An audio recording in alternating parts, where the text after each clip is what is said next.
Explosion at a gas station in Karabakh. What do we know so far?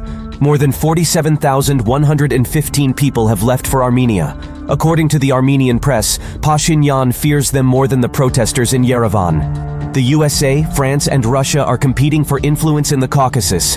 Will the former separatist leader manage to escape from Karabakh, disguised as seriously wounded? AZfront gives an explanation. In the evening of September 25th, Telegram channels announced that a 100-ton tank with petrol exploded in Karabakh. 200 people were injured. On the issue dated September 22nd, we warned that Armenian militants remaining in Karabakh and Pashinyan's opponents would try to stage sabotage attacks to accuse Azerbaijan of punitive operations. In the media space, this will be presented as punitive measures, allegedly against the peaceful Armenian population. Immediately after the explosion, some Armenian Telegram channels started spreading a fake video filmed and published in 2021, while France tried to politicize the explosion. The country's foreign minister, Catherine Colonna, said that France is ready to send emergency resources. Despite the provocateurs' fakes, the explosion turned out to be real. 20 people were killed and more than 280 were injured. More recently, the number of deaths increased to 68, and 105 were reported missing.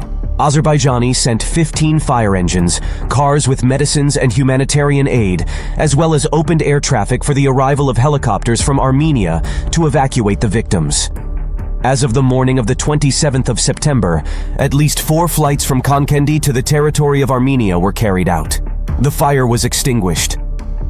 The movement of people from Karabakh into Armenia continues. By the afternoon of September 27th, according to the Armenian government, 47,115 people had already arrived. The French magazine Le Point states, "The exodus of Armenians from Karabakh is so great that on Monday, September 25th, huge traffic jams appeared in the area of Lachin corridor." Footage of Azerbaijani police officers handing out food to those leaving is spread across the network, and an assistant to the President Aliyev has published an infographic listing the aid provided so far to Karabakh's Armenian population. Those leaving call Karabakh an Azerbaijani land. But some social media users are calling on Armenians to tie grenades to their doors to blow up Azerbaijanis.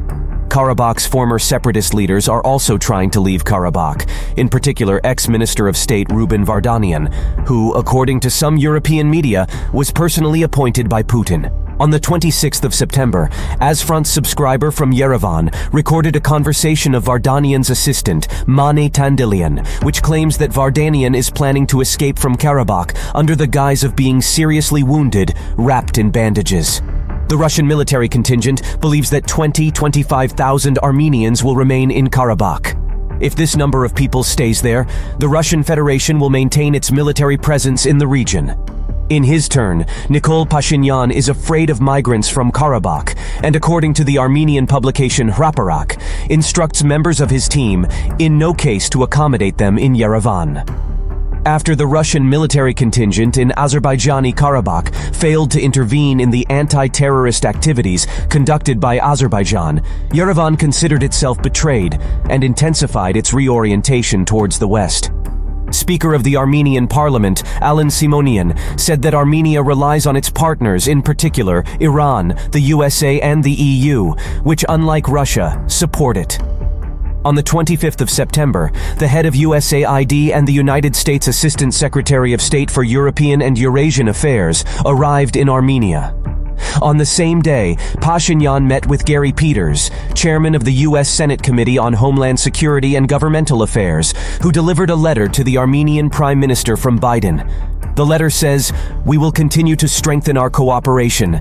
The Armenian American community continues to be a source of strength in my own country."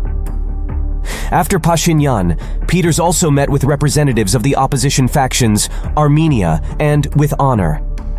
The French foreign minister said that there will be a French military attaché in Yerevan, and that in the near future, a consulate will be opened in Syunik, in the border zone.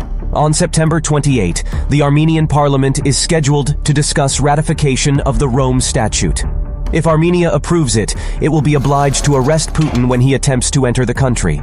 In its turn, the Russian Foreign Ministry stated on the 25th of September that Armenian leadership is making a huge mistake by deliberately attempting to sever Armenia's multifaceted and centuries-old ties with Russia. And in the autumn of 2020, the efforts of the Russian Federation and President Vladimir Putin personally prevented the total defeat of Armenia. On the 25th of September, the U.S. proposed the establishment of an international observer mission in Karabakh to protect the rights and security of Karabakh's Armenian population. This was stated by spokesperson for the U.S. Department of State Matthew Miller. The next day, Blinken and Aliyev had a telephone conversation. According to President Aliyev, Azerbaijan is ready to organize a visit of the UN Permanent Liaison Office accredited in Baku to Karabakh in the near future. The Ministry of Health of Azerbaijan announced that, as a result of the counter-terrorist operation of 19, the 20th of September, 192 Azerbaijani troops were killed and 511 were wounded. Moreover, 1 civilian was killed and 1 more was wounded. The Caucasus and Middle East is closer to Europe and US than it seems at first glance. Subscribe and click on the bell in order to be informed of the main events. See you soon.